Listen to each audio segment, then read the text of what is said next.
Bienvenidas y bienvenidos a Cuidado Mujeres en Resistencia, un espacio donde nos encanta sensibilizar a otros y otras sobre problemas reales que enfrentamos como mujeres. En las instituciones públicas, el machismo no siempre se manifiesta con gritos o agresiones visibles. Muchas veces se esconden decisiones, actitudes o estructuras que limitan las oportunidades de las mujeres y reproducen desigualdades que han sido históricas. Hoy en nuestro foro abrimos un espacio para reflexionar sobre cómo eliminar estas prácticas machistas que aún persisten en el sector público y sobre la importancia de construir entornos laborales más justos, respetuosos y diversos. Hoy nos acompaña la jefa de la Unidad de Género y Diversidad de la CECAP, Ani Mercedes Flores, y también nos acompaña Susan Dubón, oficial de la Unidad de Género de la CECAP. Ani, Susan, bienvenidas. Hola, mucho gusto. Mucho gusto. Qué bueno tenerlas. Y bueno, antes de iniciar la conversación, pues quiero que veamos un video muy breve que nos pueda concretizar y dar unos ejemplos de lo que es machismo y formas de micromachismo en los ambientes laborales.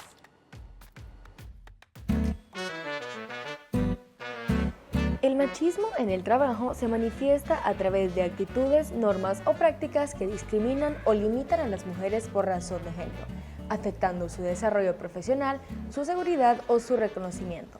Esto se puede ver como negar ascensos a mujeres por creer que van a tener hijos y faltar al trabajo, pagar menos salario a una mujer que realiza las mismas funciones que un hombre, desacreditar la autoridad de una jefa con comentarios como es muy mandona o seguro está de mal humor, el acoso sexual o las insinuaciones disfrazadas de bromas o piropos. Por otro lado, los micromachismos laborales son conductas sutiles, a veces normalizadas, que perpetúan la desigualdad y los estereotipos de género sin parecer abiertamente violentas. Por dar un ejemplo, interrumpir o ignorar las ideas de una mujer, esperar que las mujeres sirvan el café, organicen eventos o decoren la oficina, y asumir que las tareas de cuidado o apoyo recaen solamente en las trabajadoras.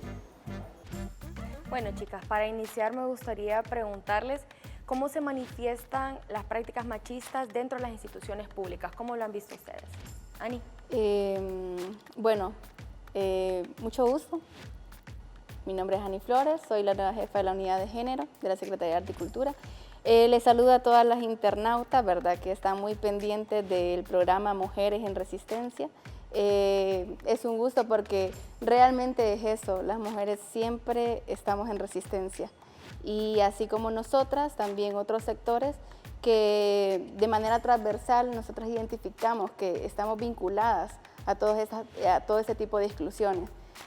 Dentro de la institución, y eso es importante como ir detallando o desgranando, ¿verdad?, para poder identificar cómo se instrumentaliza la violencia dentro de las instituciones, es importante definir qué es la institución como tal. Y es porque es necesario definir qué es la institución, cómo nace la institución, para poder identificar cómo nacen también todo este tipo de violencias hacia las mujeres. La institución como tal es una necesidad, ¿verdad?, humana para poder organizarnos, para poder tener un orden, un control en el que los seres humanos vamos desarrollando dinámicas de comportamiento en la sociedad. La institución, pues, no solamente es a nivel estatal, sino que la institución existe a nivel social también, como la institución familiar, lo que es la institución de la iglesia, la institución de la escuela. Todo ese tipo de instituciones son parte de son parte de nuestro desarrollo, de nuestra cotidianidad, la forma en cómo culturalmente nosotros nos relacionamos como sujetos sociales dentro de lo que es la sociedad. Ahora, ¿cómo se estructura y cuándo nace lo que es la violencia hacia la mujer dentro de la institución? Porque si nosotros miramos, pues, las prácticas machistas y patriarcales, porque todas las prácticas machistas responden a un orden sistemático, que es el patriarcado, es la estructura de dominación que nosotras tenemos y es por la que nosotras luchamos también. Y no luchamos netamente a través de lo que es la fuerza, sino que a través de este tipo de espacios. O sea, a través de cómo cambiamos la cultura y cómo transformamos los espacios a donde coexistimos. La institución como tal surge a través de esta necesidad de organizarnos. Sin embargo, estas prácticas responden a un orden moderno, colonial, y es ahí donde nosotros vamos identificando que socialmente hemos aprendido prácticas violentas desde el proceso de colonización, en la que realmente las mujeres fuimos de alguna forma excluidas del orden social, de la organización estructural, como el hombre históricamente pues, fue el que formó parte de las relaciones públicas y las mujeres fuimos aquellas que pues, socialmente nos orillaron a quedarnos en el espacio privado, pero como a través de ese proceso de exclusión nosotras identificamos que no solamente son prácticas que tenemos que identificar como a nivel individual, sino que a nivel estructural. Estas prácticas machistas dentro de la institución, nosotros las podemos ver cotidianamente, como lo mencionaba el video, ¿verdad?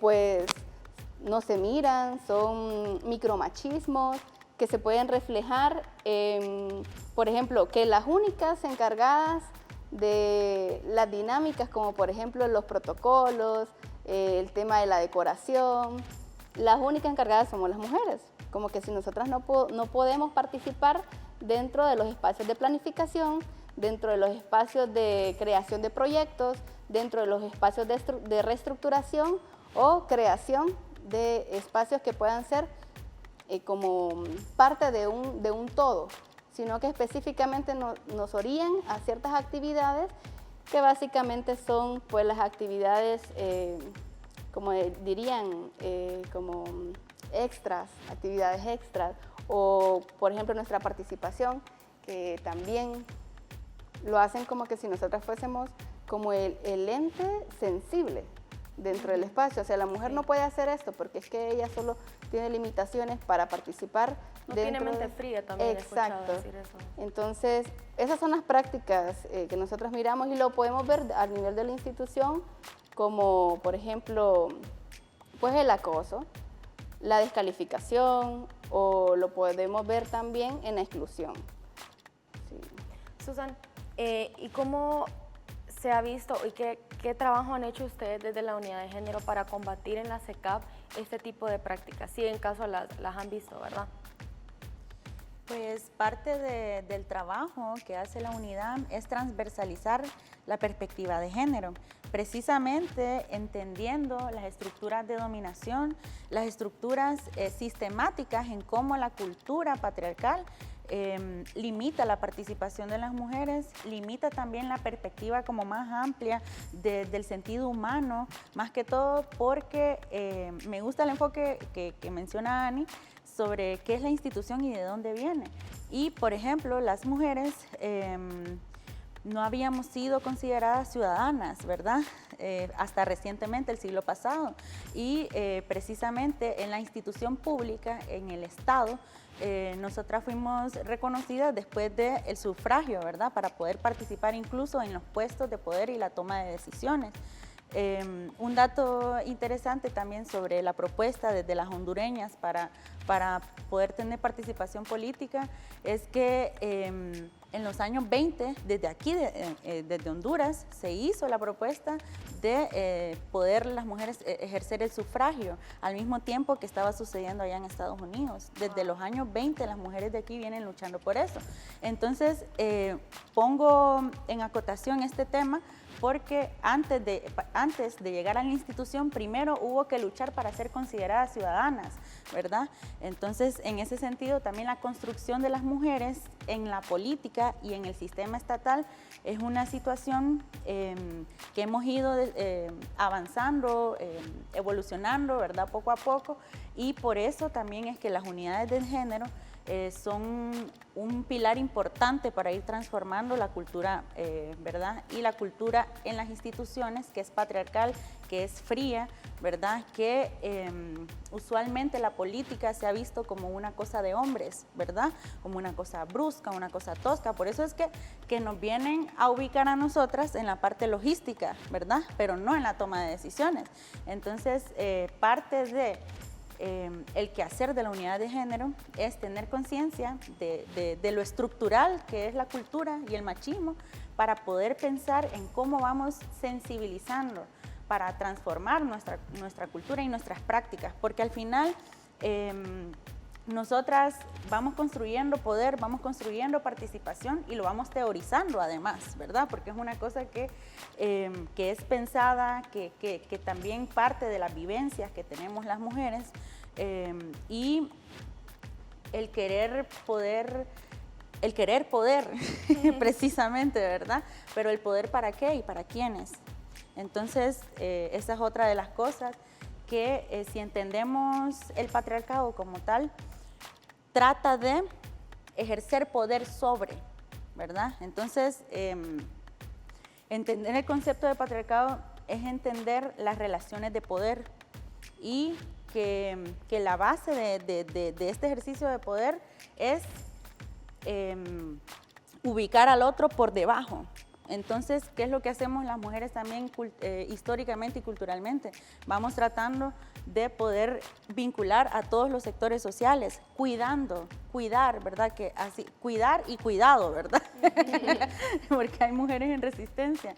O sea, siempre desde la perspectiva y desde el rol de género que nos han puesto a nosotras las mujeres, es como tener la precaución y el cuidado de cada uno de las personas, ¿verdad? Que están, ya sean en las diferentes edades también, desde las infancias, las adolescencias, tercera edad, ¿verdad? Juventudes. Entonces, la cuestión de transformar la cultura hacia una despatriarcalización de la institución tiene que ver con tener una mirada interseccional, una mirada más amplia, incluso que aislar el tema de género o el tema de mujeres, porque el tema de mujeres va concatenado con las diferentes necesidades, ¿verdad? que tienen las personas oprimidas, porque al final es eso, la liberación de quienes están viviendo opresiones y que sistemáticamente las mujeres hemos sido oprimidas como una cuestión del patriarcado y de género,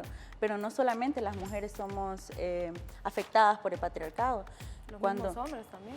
También los hombres, porque el patriarcado, así como lo hablamos, es una estructura de poder, ¿verdad? Poder sobre, y también se relaciona con la cuestión de la clase, de la raza, en dónde estás ubicado, ubicada, ¿verdad? En este sistema capitalista. Entonces, por eso, para concatenar y poder tener visión de cambiar la cultura, hay que identificar todas estas estructuras de poder que funcionan al mismo tiempo. Y por eso no podemos aislar solamente el tema de género, mujeres, sino que necesitamos verlo de una perspectiva amplia. ¿Y cómo se puede abordar, verdad? Porque ustedes están hablando de, obviamente, una opresión estructural y sistemática. ¿Cómo se aborda, verdad? Desde una unidad, en una institución pública, ¿verdad? Cuando hay patrones que desde nuestras infancias se le enseñan tanto a los hombres como a las mujeres. ¿Cómo pueden romper ustedes con eso e iniciar? Sí menciona el trabajo de sensibilización, pero ¿qué se está haciendo, verdad? O sea, ¿cómo se puede romper con eso de poco a poco, con capacitaciones y cómo se aborda un problema tan complejo?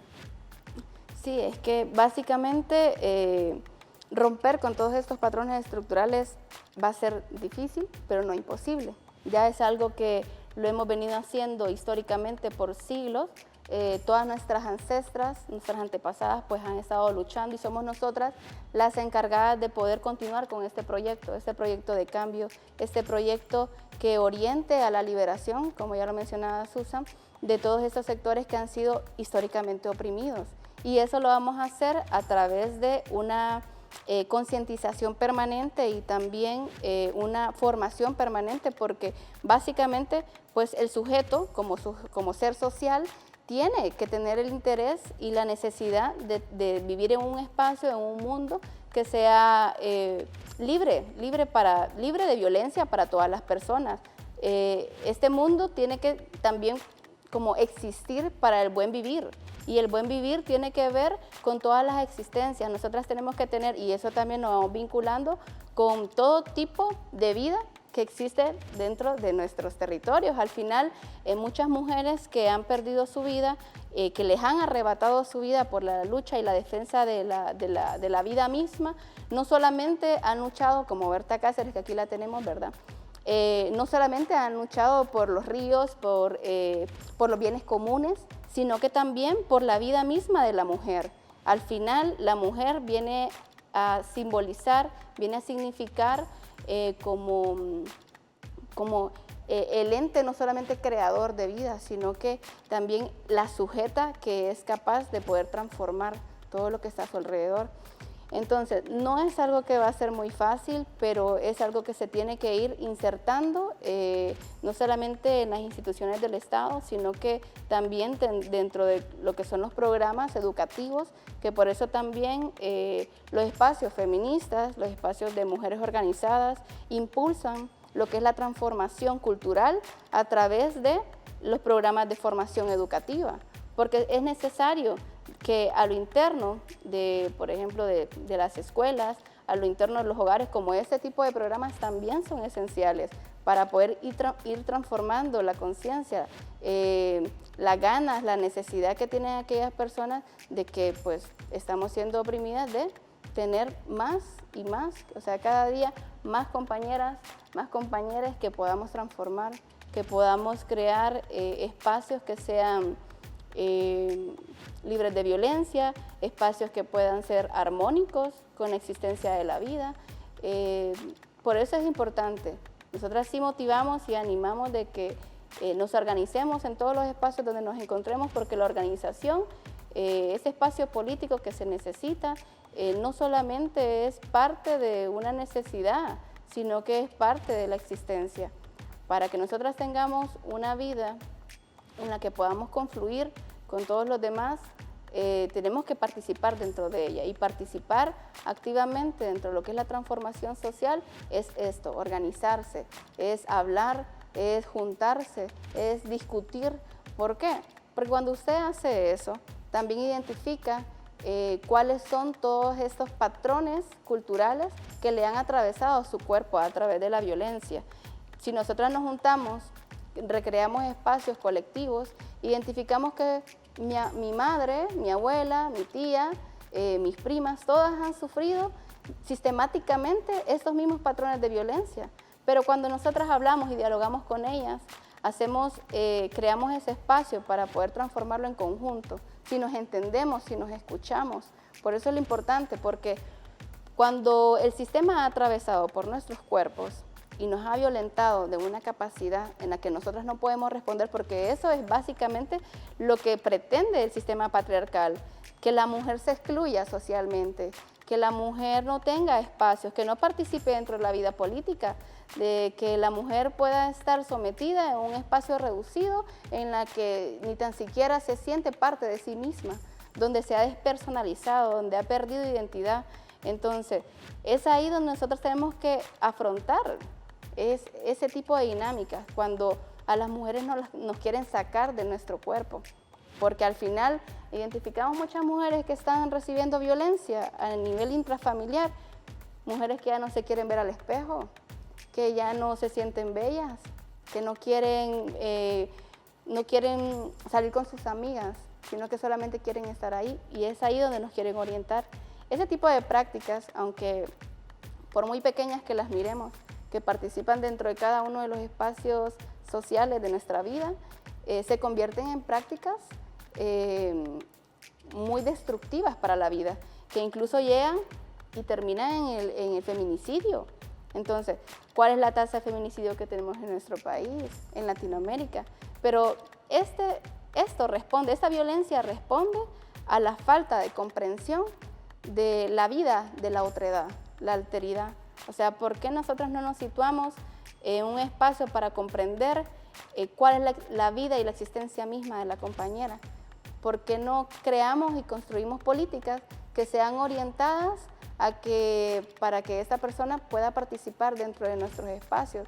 Porque también hay que identificar, hay diferentes convenios en los que Honduras se ha suscrito, y que los convenios, los convenios surgen por una necesidad, y una necesidad porque de forma equitativa, no se le proporcionan los espacios a las mujeres.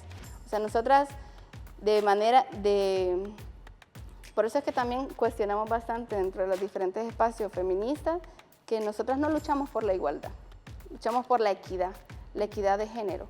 ¿Y eso por qué? Porque socialmente, como ya lo mencionábamos, a la mujer se le ha atribuido una carga, ¿verdad?, sobre el tema de los cuidados, sobre el tema del sostén del hogar, sobre el tema del sostén de sus parejas. Entonces, para que la mujer pueda participar socialmente, tiene que romper todos esos patrones, tiene que romper con todas esas barreras. Pero por mientras hace esa ruptura de los patrones y esas barreras, tiene que participar, pero de una forma que sea cómoda también para ella, que tengamos todos nuestros derechos, o sea, que los derechos que sean específicamente orientados a nosotras, se nos sean retribuidos por parte del Estado, que tengamos salud, que tengamos educación, de que también estos derechos sean conforme a un desarrollo integral de nuestro hogar, de nuestra familia. ¿Y eso por qué? Porque nosotros de la noche a la mañana no vamos a venir y vamos a decirle a la compañera, amiga, date cuenta. Sí. No podemos, porque así no se puede identificar los patrones de violencia, y eso se hace a través de la colectividad. Solas no podemos cambiar o transformar.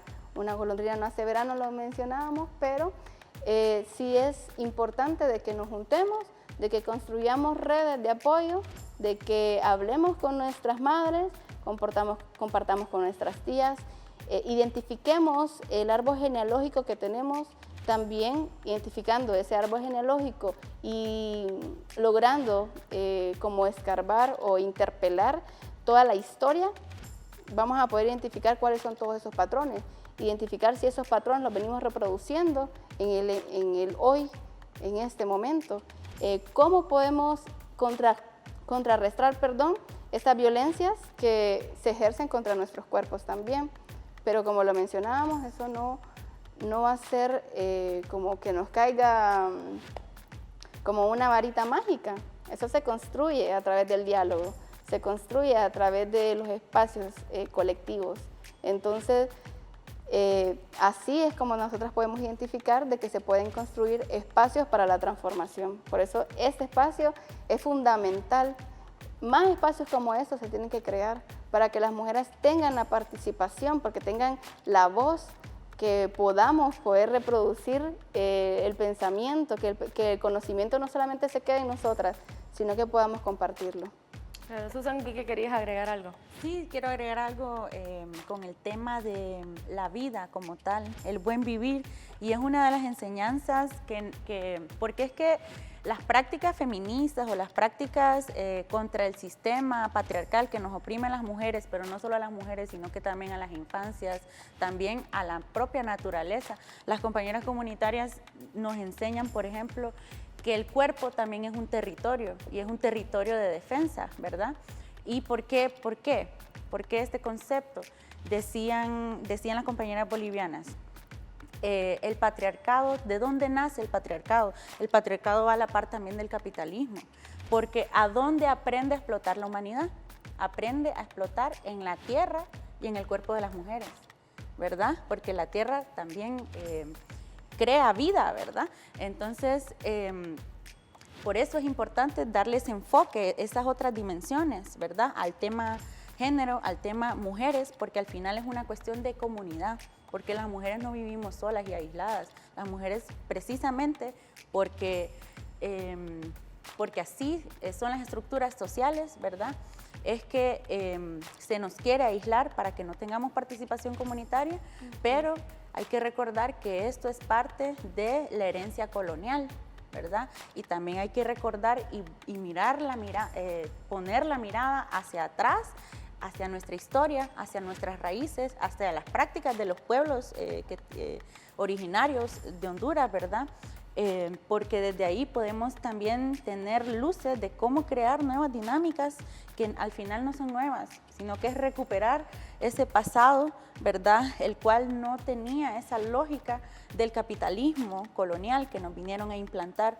Entonces, eso quería agregar, que la naturaleza también ha sido parte de la lógica del capitalismo para explotar. Y a la par también estamos las mujeres, ¿verdad? Ahí aprende el patriarcado a explotar. Y hablando un poco más de eso, pues yo les quería preguntar, viendo todo, ¿verdad? Esta estructura históricamente, esa opresión, ¿qué cambio hace una mujer que vive en este sistema y que se topa que en una institución pública hay una unidad de género en la cual se le enseñan todas esas cosas? ¿Qué cambio positivo puede haber en su vida? Sé que lo estamos hablando, ¿verdad? Pero en palabras sencillas, para una mujer que no entiende, para una mujer que nunca le han dicho esto, ¿qué cambio tan drástico puede hacer en su vida que en el trabajo haya una unidad específicamente que le dice y que la capacita y que la sensibiliza? La naturaleza de las unidades de género son básicamente el acompañamiento, ¿verdad? No solamente pues, de las mujeres, sino que el género pues, abarca, ¿verdad?, la diversidad. Y eso también hay que identificar de que ese acompañamiento que brindan las unidades de género es en torno a no solamente a atender aquellos casos inmediatos sobre lo que es la violencia basada en género, sino que también se encarga de poder prever la violencia, de mitigar la violencia como tal. Pero para mitigar la violencia como tal es necesario que la unidad de género pueda actuar de manera transversal, con todo el funcionamiento de la institución como tal, porque esto le permite crear políticas que realmente sean orientadas a esa transformación, esta inclusión y también esta forma de transformar la institución. ¿Por qué? Porque esa mirada de la unidad de género no solamente funciona y opera a nivel interno para atender, por ejemplo, los casos de violencia que existan entre los compañeros, las compañeras y los compañeros de trabajo, sino que también esta mirada sea en torno a una visión externa. ¿Por qué? Porque al final todos vamos a formar parte de una institución, de la institucionalidad como tal. Ahora, y eso es importante porque dentro de lo que es la Secretaría de Arte y Cultura, el desafío es eso, transformar la cultura. Transformar la cultura es darle un giro a las dinámicas sociales, cómo nosotras nos relacionamos, cómo construimos esa identidad, sobre cómo somos socialmente vistos ante los demás o cómo somos socialmente sujetos de derechos, ¿verdad? Ahora, como la Secretaría de Arte y Cultura se enfoca en eso, en transformar culturalmente la forma en cómo se relaciona la sociedad, a nivel interno también tiene que hacer eso. Y a nivel interno, ¿cómo lo hace? Transformando con dinámicas que son como dinámicas de discusión, dinámicas de diálogo, dinámicas de formación, como lo mencionábamos anteriormente. Entonces, sí se hace, sí se tiene que hacer eco para que las mujeres puedan comprender cuál es la naturaleza de las unidades de género, porque tal vez a nivel de la Secretaría de Arte y Cultura, pues se enfoca en la transformación cultural para la población como tal y a nivel interno.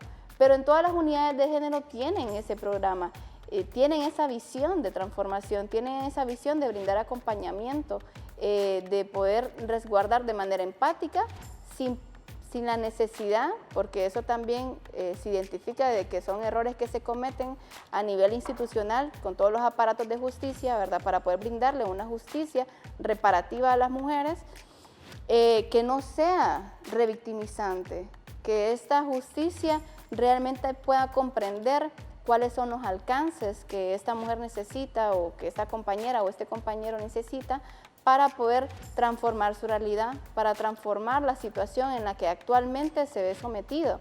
Entonces, ¿cómo vamos a hacer esto?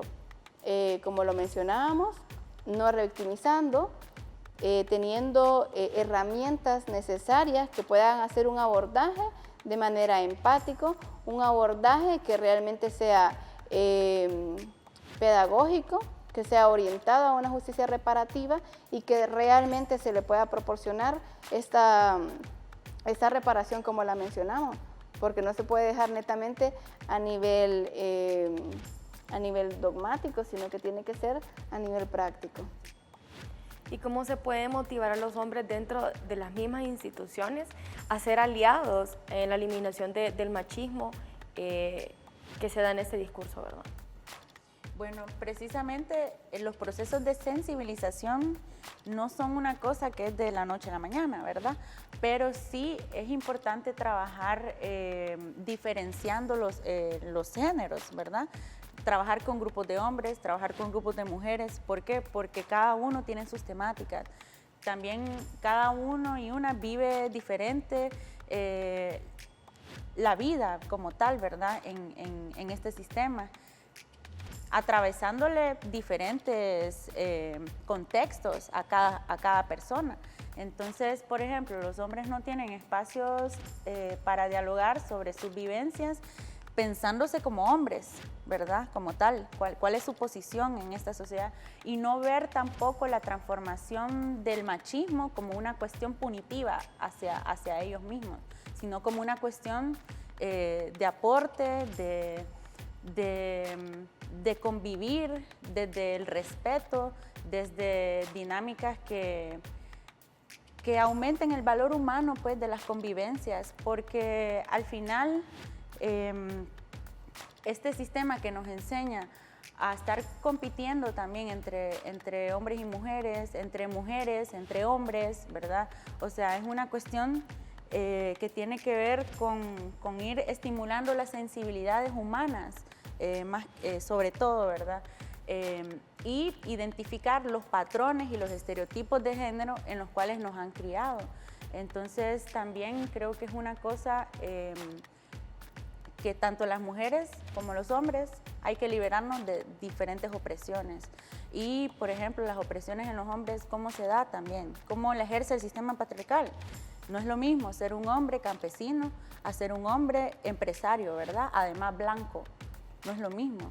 Entonces, también comprender que es sistemático, estructural, puede ayudar a cambiar esas prácticas, pues, y esas maneras de convivir entre compañeros y compañeras.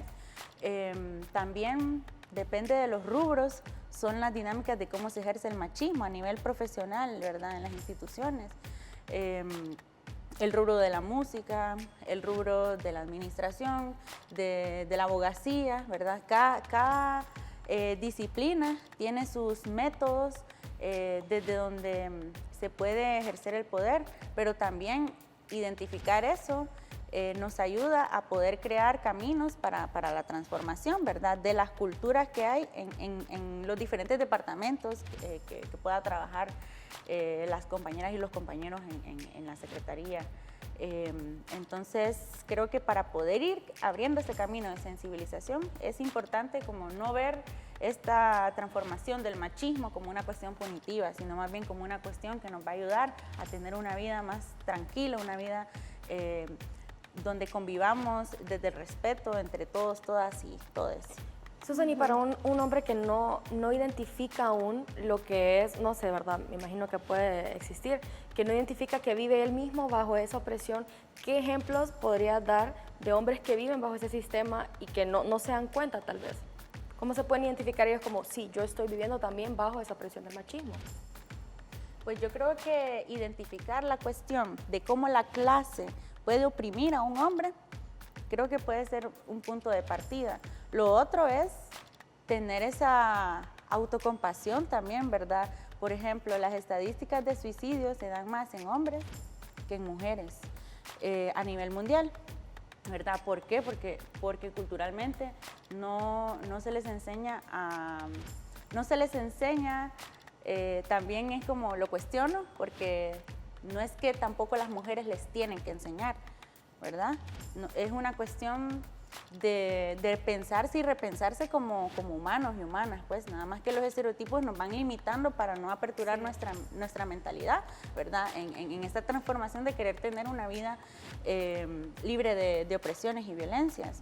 Entonces, faltan espacios de diálogo entre hombres, espacios de diálogo sobre sus sensibilidades, sobre lo que les atraviesa, lo que les molesta, lo que también podrían organizar para poder aportar a la sociedad, pensando desde los cuidados, ¿verdad? Que es una cosa también de que, por ejemplo, a veces se aplaude a un hombre que ejerce su paternidad, pero a la mujer no se le reconoce su maternidad, ¿verdad? Como algo que sea de aplaudir, porque no es una cosa es como lo común, normal, ¿verdad? O sea, Ajá, porque tenés que hacerlo porque como sos mujer es normal que ejerza la maternidad, pero se sale de lo común que un hombre se ejerza sale su de lo paternidad. común, ¿sí? Y no debería de ser así necesariamente, pues no son héroes por ejercer su paternidad, pero es precisamente eso lo que hay que ir normalizando, ¿verdad? Incluso en temas de derechos laborales, ¿por qué no?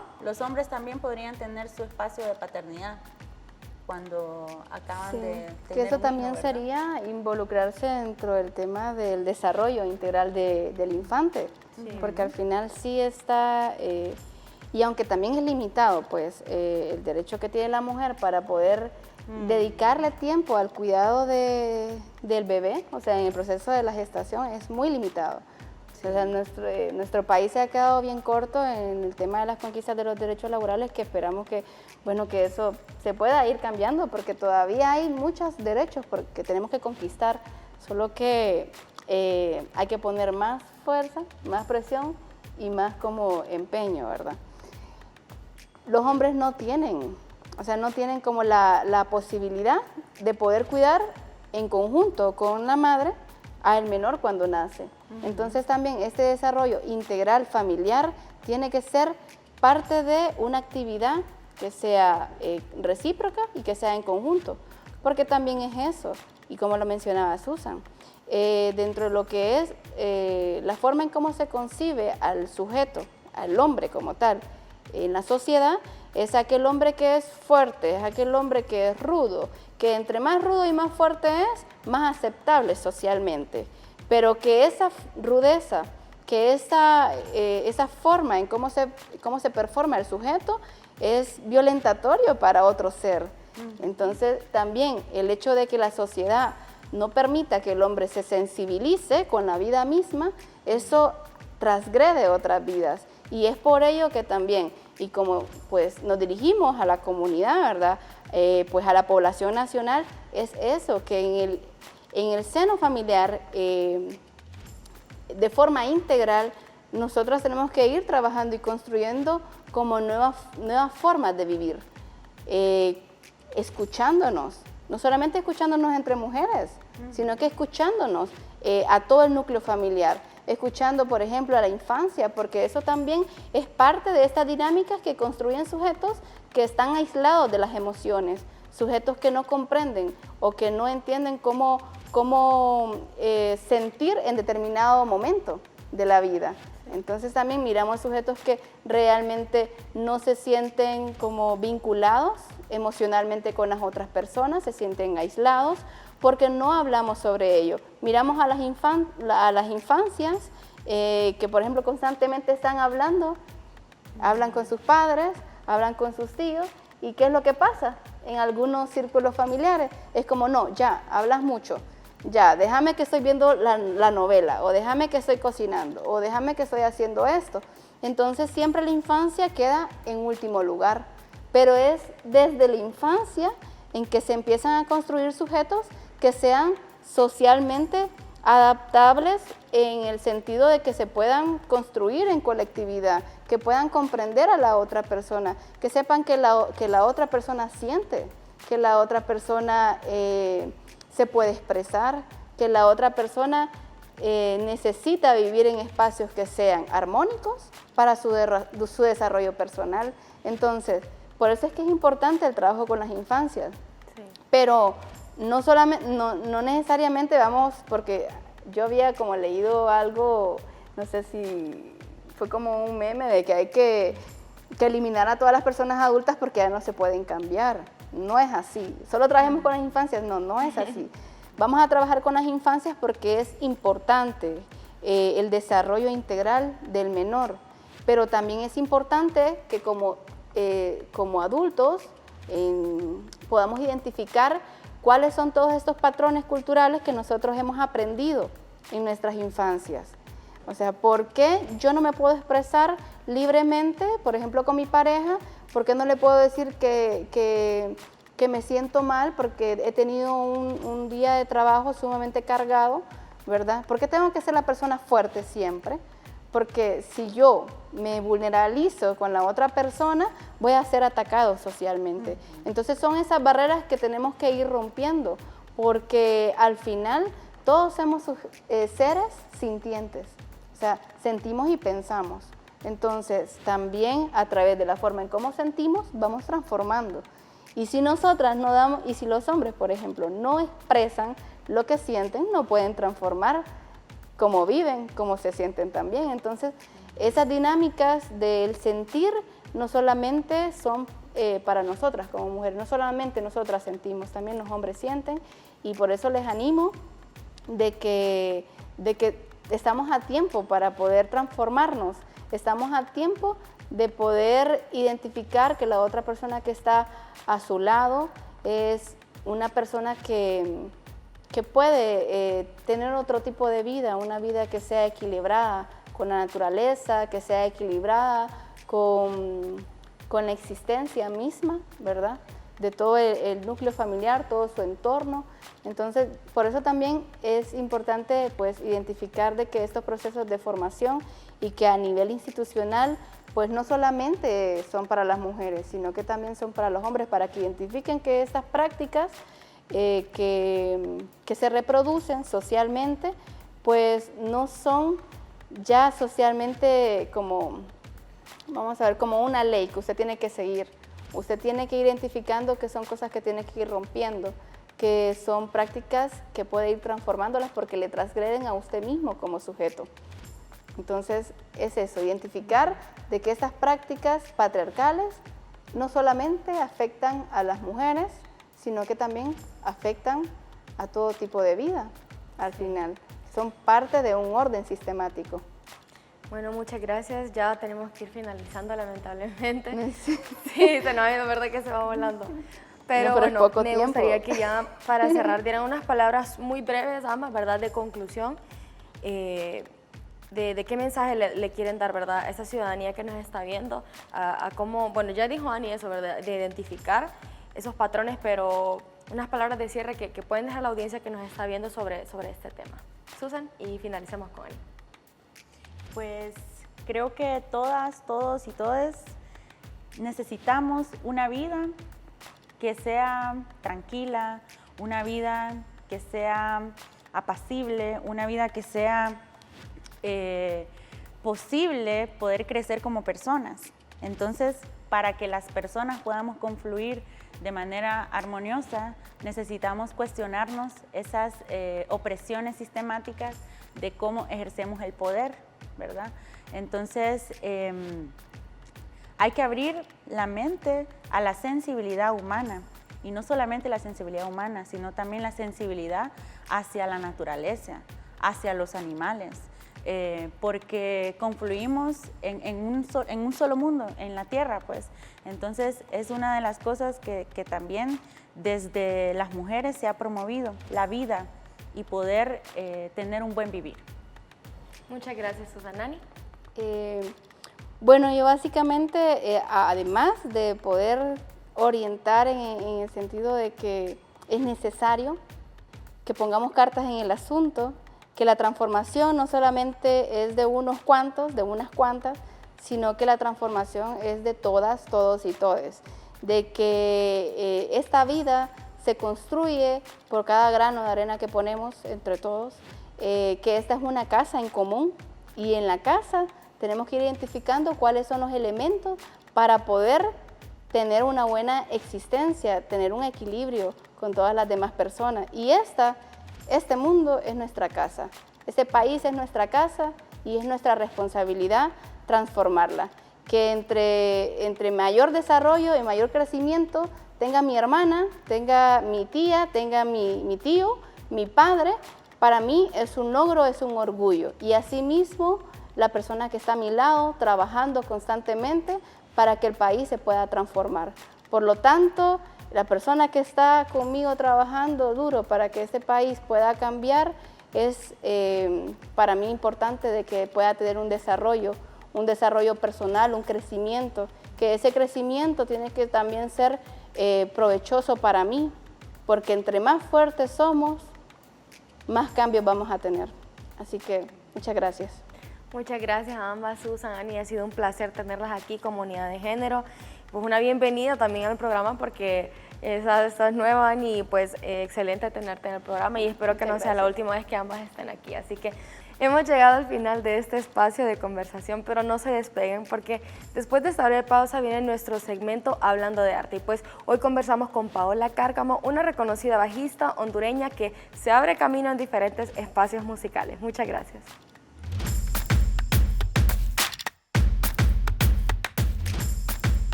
Bienvenidas y bienvenidos a Hablando de Arte, su segmento artístico de cuidado de mujeres en resistencia. Como saben, este es un espacio solo para artistas mujeres de todos los ámbitos y pues hoy tenemos el gran honor de compartir con Paola Cárcamo, una bajista súper talentosa, hondureña, una de las mejores, ¿verdad? Nombrada por muchos como, no, tenés que hablar con esta bajista, tenés que contratar a esta bajista y entrevistar a esta bajista. Así que, Pao, muchas gracias por acompañarnos hoy, es un gusto tenerte. Gracias, muchas gracias por la invitación, de verdad. No, estoy muy feliz, contenta. Muchas gracias por esta presentación también muy bonita. Y nada, aquí. Bueno, Pau, para que te conozcan un poquito más nuestros televidentes y también los usuarios en internet, quiero que vean un poquito de Pau, de su trayectoria musical, así que damos este video y regresamos para la entrevista. Esta semana en Hablando de Arte le damos la bienvenida a Paola Cárcamo, una talentosa bajista que mezcla los estilos de soul, funk y R&B con un toque vintage y moderno. Paola ha sido parte de numerosas agrupaciones de rock, jazz y pop en Tegucigalpa, incluso tocando para el artista mexicano Alex Sintek para su presentación estrella en la Teletón de Honduras. La meta de Paola es seguir creando música e inspirando con eso a otras personas que tienen la oportunidad de escucharla. Las mujeres somos capaces de hacer todo lo que nos propongamos. Es una frase por la cual Paola guía su vida y su carrera musical. Bienvenida a Hablando de Arte, Paola Cárcamo.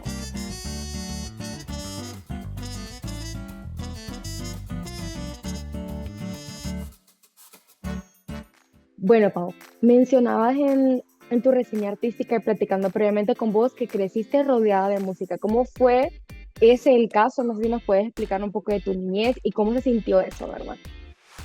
Sí, bueno, yo comencé con la música cuando yo cumplí mis 14 años de edad. En la iglesia siempre me sentí como muy inspirada por la música. Cuando miraba a los músicos yo decía, yo quiero tocar. Y bueno, después yo comencé tomando clases de guitarra clásica y empecé a estudiar en mi casa. Luego ya estudié con un maestro, guitarra. Luego, un día, que ese día creo que es clave en mi vida, fue cuando en la iglesia no llegó el bajista de la iglesia.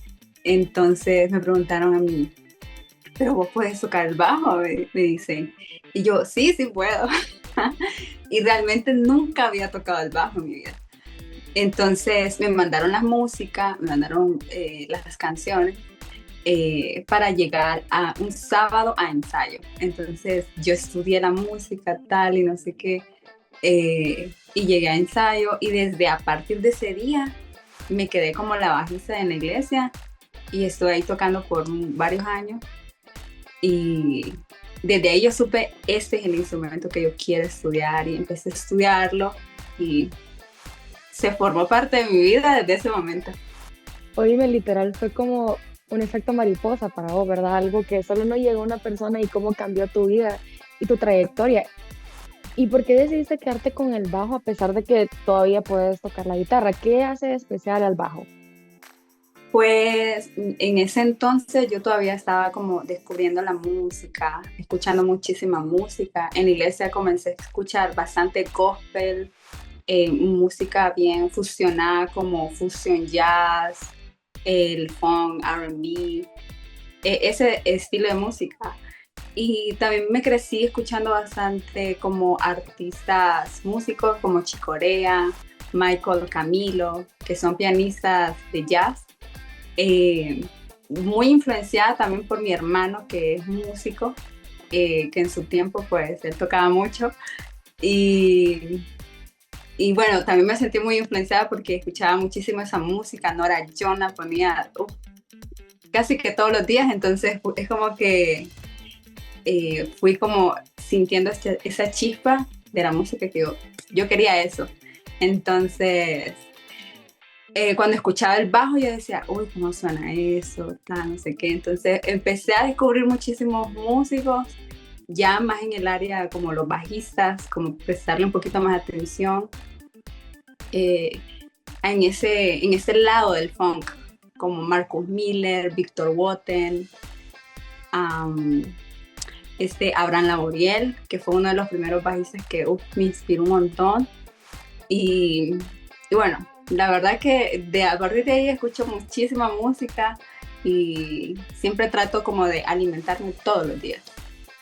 ¿Cómo describirías tu estilo actualmente? Ya que tenés muchas influencias, como lo mencionaste, funk, soul, R&B, ¿verdad? ¿Cómo dirías que toca Paola y cómo te describís como bajista? Creo que como fusión jazz, funk, bien R&B, algo chill también, depende qué mood ande en ese momento, pero sí, ese feeling.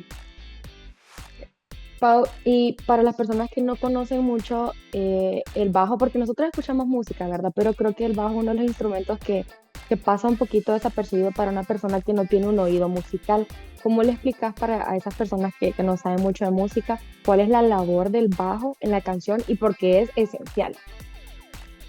Siento que el bajo lleva, o sea, todo estilo musical, puede ser rock, pop, funk, reggae, cualquier género musical, el bajo es primordial.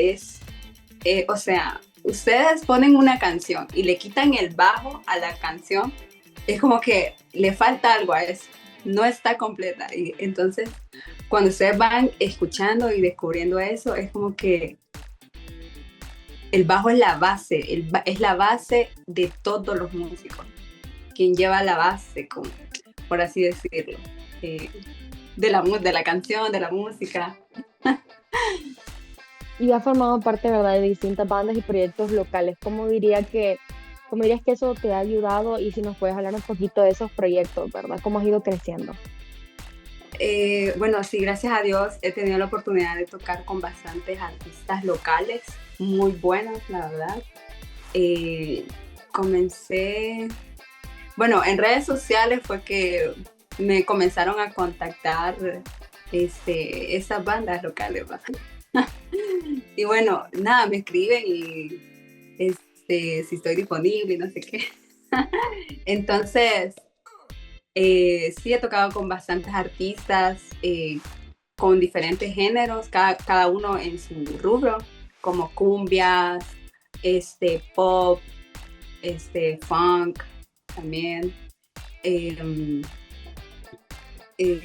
Bueno, varios artistas en la escena musical. Actualmente soy una banda de aquí local, Templo Nómada, que su género es bien funk, disco, y me gusta un montón, la verdad. Me gusta mucho, la verdad. Y bueno, me comentabas y también hemos visto publicaciones tuyas de que una de las grandes oportunidades que tuviste fue que en la Teletón del año pasado vino Alex Sinte y vos pudiste tocar con él en el escenario como bajista, ¿verdad? Que tenían como un ensamble solo de mujeres tocando con él. Sí. ¿Cómo fue esa experiencia? Contanos un poquito, qué emoción. Sí, no, fue una experiencia súper bonita, de muchas oportunidades, la verdad. Se me abrieron muchas puertas con bastantes amigos de México. Quiero recalcar eso. Gracias a yo sé que Alex Sinte tiene mucho más números hablando en redes sociales y eso. Entonces me dio como un poquito de alcance. Siento que fue una muy buena oportunidad para mí en lo personal. Y no, fue súper bonito. Él también es súper buena persona, bien tranquilo y todo, no, excelente. Y me encantó el evento que fue la Teletón del año pasado, sí. Y no, fue muy lindo también apoyar, ser parte de este evento de la Teletón, que ayuda a muchísimas personas. Y ahora, con qué soñas, Pau? O sea, que ya estás tocando, ¿verdad? Es más que un hobby para vos, realmente también se trata de una profesión, pero ¿qué querés ahora con tu música? Uy, muchísimas cosas. Creo que es algo que nunca dejaría de hacer. Todos los días estoy como pensando qué puedo crear, qué puedo hacer, no sé, y siempre estoy como en eso. Quiero hacer mi música, quiero grabar muchísimo. Sé que aquí en Honduras hay muchísimos músicos buenísimos. La verdad que yo le tengo bastante fe a los músicos de acá de Honduras, porque he escuchado muchísimos y son muy, muy buenos. Y no, tengo muchísimas ideas que quiero hacer. Espero lograrlo, seguir haciendo música. Y yo sé que eso comenzó en mí como un hobby de niña, practicando, estudiando. Pero poco a poco se volvió casi que una profesión, porque me lo tomé tan en serio que le meto el corazón, el alma y todo. ¿Y cómo inició tu deseo de hacer contenido? ¿Hace cuánto haces y cómo crees que te ha ayudado a crecer? Comencé no recuerdo, pero creo que como en el 2020, en cuarentena. En cuarentena fue donde yo comencé a subir más videos y a estudiar más. Como estábamos súper encerrados, entonces como que, no sé, teníamos más tiempo libre, hacía bastante live, me acuerdo. Entonces, no, ahí fue en cuarentena donde empecé a generar contenido y desde entonces sigo generando contenido. ¿Y cómo es eso de generar contenido? ¿Qué mensaje le das a otros músicos que tal vez les da un poquito de pena, ¿verdad? No es fácil como mostrarte a los demás, exponerte a la crítica y cómo así, qué consejo les das. No, que no tengan pena, que suban el contenido. A veces uno anda buscando la perfección, como que la mejor calidad, el mejor audio, todo lo mejor. Pero mejor empezar con los recursos que uno tiene. Poco a poco se van a ir añadiendo, que después me voy a comprar una interfaz, un equipo de audio de buena calidad, unos buenos audífonos, pero eso es poco a poco. Pero si tú inicias con lo que tienes ahorita, hoy por hoy, con eso, o sea, con eso te fuiste. Sí, ¿verdad? Como que a veces nos tardamos en empezar, aparte que la pena es difícil exponerse, pero si te fijas también, hay un montón de videos que se hacen virales de cantantes o que tocan un instrumento y que, o sea, solo son ellos sentados grabándose con un celular que a veces hasta no tiene tan buena cámara, ¿verdad? Pero el talento se aprecia a pesar del equipo que tengamos. Sí, yo me identifico un montón en eso porque yo así comencé, pues también, o sea, subiendo videos de mala calidad del audio y todo. Pero, no, o sea, y esos videos son los que me dieron la oportunidad de hoy. Entonces, no, que yo digo que no tengan pena, que se graben. Y es importante grabarse también. Siendo músicos es vital grabarse porque se tienen que grabar para escucharse sus errores y que pueden corregirse. Eso es clave. Sí, Pau, qué buen consejo. Y fíjate que hablando también bueno, vos sos bajista y yo más o menos que he cantado, he tocado en grupos también, hay muy pocas mujeres bajistas. O bueno, tal vez esa es mi percepción, pero te quería preguntar ¿cómo ha sido para vos si sentís que realmente está dominado por hombres y cómo ha sido para vos como enfrentar esa barrera, si ha sido un obstáculo o qué retos has enfrentado como mujer? Y qué interesante, me encanta esta pregunta.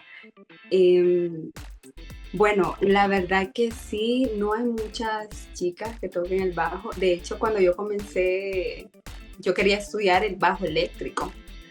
Me encantaría que en la universidad hubiesen clases de bajo eléctrico, o sea, especialmente para el bajo. Sí, yo sé que hay clases como para clásico o para contrabajo, pero no bajo eléctrico. Es bien complicado. Bueno, aquí creo que no he visto así como que en las universidades haya eso. Ok, hay conservatorios y todo eso, muy bien, pero siento que sí es un instrumento un poquito masculino, sí. Como la batería también, que no hay muchas chicas también como que toquen la batería. Pero creo que ya me acostumbré, ya me he acostumbrado como que a estar la mayor de mi tiempo como rodeada de chicos, porque en su mayoría son varones los músicos. Cuando estoy tocando en banda, en su mayoría siempre son chicos. Es muy raro que me toque con mujeres, pero sí me gustaría que hubiesen muchísimas más chicas en la música. Se ven súper espectaculares y creo que le da como un plus a la banda, como que le da como esa cosa, no sé, no sé, bonita pues. Sí, sí, como que se da a distinguir, ¿verdad? Aunque no necesariamente tiene que ser un instrumento masculino, sino que típicamente puede ser que, o no sé por qué no se da tal vez tanto a conocer en las niñas o no es un interés. Creo que es algo que se podría analizar, ¿verdad? Creo que sí, visualmente, como uno siempre ha visto a chicos que tocan ese tipo de instrumentos, pero ya hace muchos años ya han venido muchísimas mujeres bajistas. Existen muchas que yo las admiro un montón y son buenísimas, o sea, tocan impresionante, o sea, yo me quedo, ¿cómo hacen eso? Dios mío. No, pero la verdad que es un instrumento súper, súper bello, la verdad que quien lo estudie y quien toque ese instrumento entiende la música y los ritmos con uno ya no escucha la música normal, así sencillo, sino que ya es como, no sé. Sí, ya vas con otra mentalidad, ¿verdad? Sí. Y bueno, Pau, para ir finalizando, ¿qué mensaje te gustaría darle a otras niñas que están pequeñas o niños también, que se animen a estudiar música, específicamente que se animen a tocar el bajo, ¿verdad? ¿Qué semillas les sembras ahí de curiosidad a ellos? Yo les puedo decir que escuchen mucha música, si siente como una pasión por algún instrumento, no necesariamente tiene que ser el bajo, puede ser el instrumento que ustedes quieran. Escuchar mucha música, tocar un instrumento, estudiar mucho. Creo que la clave es la práctica, es practicar, practicar, practicar lo más que puedan todos los días. El tiempo posible que sea, practicar, practicar y practicar el instrumento. Y que se atrevan, que se atrevan. A veces al principio creo que la parte más difícil es el inicio, porque es la parte donde uno se siente muy débil, como que dice no puedo, no me sale el acorde, o sea, qué difícil, y uno se siente como frustrado. Y eso no pasa solo al inicio, sino que a veces sucede ya adelante en el proceso, que uno quiere ir al siguiente nivel y uno se frustra porque no le salen las cosas bien. Pero hay que también disfrutar del proceso y así. Y después de tanto estudio, Pau, igual, o sea, ya la última preguntita, ¿cómo dirías o sea, que se siente ya pararse en un escenario? O sea, ¿cómo los enamorás? ¿O qué sentís vos, verdad, esa pasión al subirte enfrente y tocar enfrente de tantas personas? Uy, es una éxtasis, como una cosa, no sé. empoderamiento también, te diré, que no hay palabras como explicar cuando uno está en el escenario dando un performance a un público. Es como una cosa que es como, este es el resultado, el resultado del estudio personal, porque aparte de concentrarse en la música y que salga bien la música, el performer es muy importante también. Siento que eso le da como un plus al show, a lo que se quiera reflejar. Creo que es muy, muy importante también, y no sé, se siente como una cosa que siempre hay nervios, obviamente, es parte de, pero no, creo que es una cosa espectacular. Yo siempre amaré tocar en vivo, me encanta, y es una parte de grabar en vivo. También me gusta un montón la parte interna del estudio, grabar. Ese es otro tema, pero es muy, muy, muy interesante también, y ambas cosas van de la mano. Ay, bueno, Pau, muchas gracias. Y la verdad que así como lo describís, tan enamorada vos, yo espero que las demás personas se estén enamorando. Yo igual estaba así como, pucha, yo quiero tocar, quiero aprender a tocar algo, ¿verdad? Pero no, gracias, Pau, la verdad que bueno poder hablar con vos un poquito, aunque sea. Pero esperamos verte también en otros proyectos, seguir viéndote en televisión, si no es con Alex Fintech, pero con otro artista, o incluso vos, ¿verdad? Que sigas grabando y haciendo tu música. Gracias, muchísimas gracias por la invitación. Me encantó este programa, lo veo de vez en cuando, lo miro, y pues bueno, he visto varios sketches de videos y wow, no, excelente. Y siento yo que las mujeres somos capaces de hacer todo lo que nosotros queramos hacer, y lo podemos todo. Claro que sí, Pau, la verdad me gusta que cerremos con esa frase que ya me la habéis mencionado, ¿verdad? Pero que las mujeres podemos hacer todo lo que nos propongamos, y qué bueno que cerremos con esa frase y que se vayan las que nos están viendo con esa frase. Así que muchas gracias, Pau, y gracias a ustedes por vernos en Cuidado Mujeres en Resistencia. Los esperamos el próximo viernes a las 4 p.m. por Canal 8 y también por el canal de YouTube de la CECAP. Así que muchas gracias.